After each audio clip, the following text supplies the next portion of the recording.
Hey, what's up? I'm Alex. I'm Jack. We are one half of All Time Low, and you are on NME.com.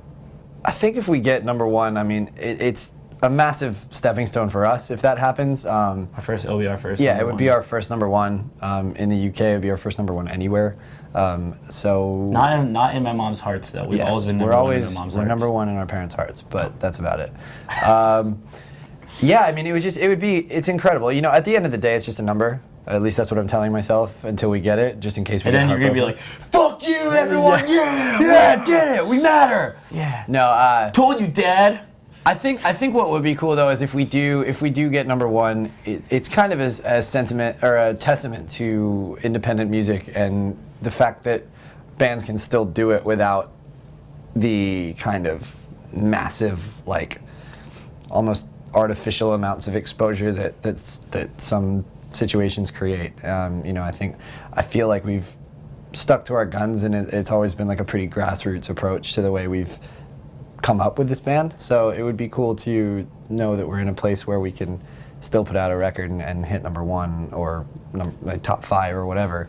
You know, with that in mind. And yeah, like I said, I think it shows other bands that they can too. I think when we first started getting in the studio and hashing out some songs, I was surprised by how poppy some of the stuff sounded at first. And it was cool. You know, we've kind of dealt with that stuff in the past and kind of dove into that side of our music. But it was kind of, you know, like a pop rock side to us that like I've never really seen before, and it was very energetic. And I kind of had the feeling as we got into it that the record we were going to love the way it sounded, and our fans were going to love it. So there's definitely that vibe in the beginning. Yeah, totally. I mean, I think a big part of it is that we kind of hit on the straight up rock album with the last album. I think when we did Don't Panic, that's a very just cut and dry, straight through, like they're all fast songs pretty much. Like it just goes and it hits you in the face and then it's done and you're like, whoa, where'd that go? With this record, we didn't want to do that again. You know, that record's there, it's done, it's got its place. And I think this time around we wanted to do something with a little more variety and a little more dynamic on it.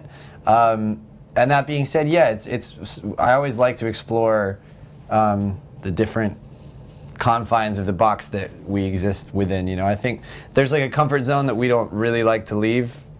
You know, we don't want to betray our audience and things like that by making like a jazz record or something. But that'd be sick though. Maybe down the line. But you know, I think you have to like push the boundaries a little bit and stretch yourself and try new things. And so I think you're hearing a lot more of that on this record. You know, we experimented with different sounds, with different instruments, and just different overall vibes that I don't think people have heard from All Time Low before. So I just think it's cool to get a couple different kinds of songs in the wheelhouse. I think whenever we make records, the influences that we pull from would surprise people. I think, you know, a lot of the time, especially in like media, we sort of just get lumped in as like, well, they liked Blink-182 when they grew up and they love Green Day. And it's like, yeah, we do, but that's just one part of what this band is all about. And so I think, you know, I don't think that people expect us to be talking about like The Clash and, you know, The Doors and the Cars and lots of the bands. Like who else did we say? I mean, Third Eye Blind is a big one. You know, there was a lot of '90s influence on the album. Yeah, fair amount of '90s, and then like with a song like "Bail Me Out," it was kind of like trying to think about what the Cars would do now, or what, like I said, what the Clash would do now. And maybe that's sacrilegious to say, I don't know, but those were the kinds of things that we were going for, and then also marrying sort of sounds from other worlds of music. Like there's a lot of hidden synth on this record, and a lot of you know, in Missing You we played lap steel and mandolin, and you know, I don't think anyone's ever heard All Time Low do that before. So there's just something different. It's all over. You know, we even like there's a couple of songs where we kind of were thinking about the Killers when we totally like just stuff that I guess, you know, our fans wouldn't really guess. Especially in like the analog synthy stuff. Yeah.